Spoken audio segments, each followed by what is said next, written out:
South Carolina Congresswoman Nancy Mace serves on the House Oversight Committee. She joins me now. Congresswoman, do Trump's attorneys have a point?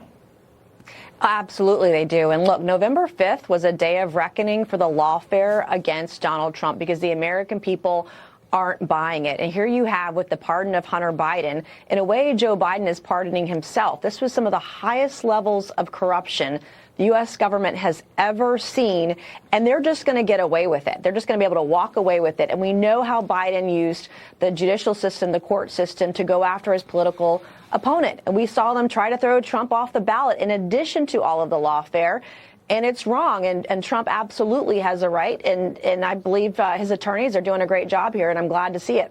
Broadening this out to the bigger picture, are Democrats attacking Joe Biden because he lied to them or because Joe Biden is no longer useful to them? I think it's the latter. Look, the left has been lying to the American people for 4 full years. How many of them, right after they backed Kamala to take over the nomination process, were lying to the American public about Joe Biden's cognitive abilities, lying about the corruption that his family instituted around the world with countries like China, Ukraine, and Romania, and Russia and other places. And so, they've been lying to the American people. This is nothing new. And this is why they lost so handily in November. CNN's Caitlin Collins using a powerful metaphor to describe how Democrats feel about Joe Biden leaving for Africa right before pardoning Hunter. Listen. With 15 days left in his presidency, Joe Biden just set off a political time bomb before leaving for Africa today and leaving his party behind to deal with the blast radius.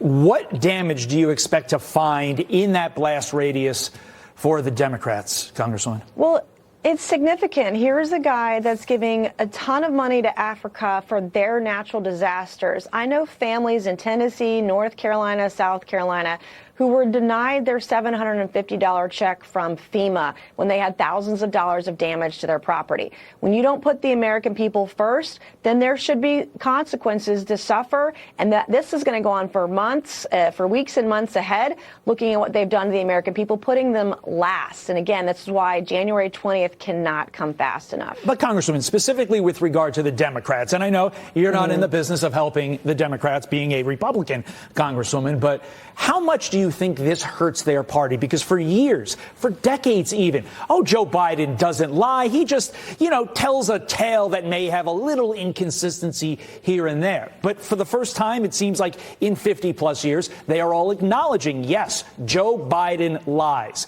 Discuss the ramifications of that for the Democrats. Well, it's huge, I think, for them. They're trying to figure out their path forward, and you can't continue to lie to the American people the way they have been for the last 4 years. I commend anyone calling anyone out within their own party for lying. I'm someone who calls the balls and strikes against both parties. I've taken a lot of fire and a lot of heat for that. I'm glad to see people like Democrats joining the Doge caucus, for example. So it's great and it's good for the country when you acknowledge the failings of your own party. That's the only way our country can heal. Republicans and Democrats alike have to do it within our own ranks. And that's something I'm going to encourage for years ahead. Speaking of an area where you have taken incoming fire, Montana lawmakers just rejecting an effort to restrict bathroom use for trans lawmakers. One GOP state rep saying, quote, restricting bathroom use will have the effect of making people famous in the national news and will not contribute to the effective conduct of our business. Congressman, that appears to me to be a subtle attack on you and your similar action there in the House of Representatives. What's your response? People can sling all the arrows they want at me, and I'm here for it. It's not going to bother me. The American people need someone to stand up for them, and I can't imagine as a woman going into work like this and feeling unsafe. It's going to create a hostile work environment. Women are not going to feel safe in their work environment, and it will absolutely have a detrimental effect on women in the workplace. It's wrong, and it's immoral, and I think it's perverted and disgusting and should never happen in our country or anywhere else around the world. Congresswoman Nancy Mace, you have stuck to your guns on this. We appreciate you coming on the program today and sharing your views with us. Thank you so much. Have a great day. Thank and you. finally, take a look at this.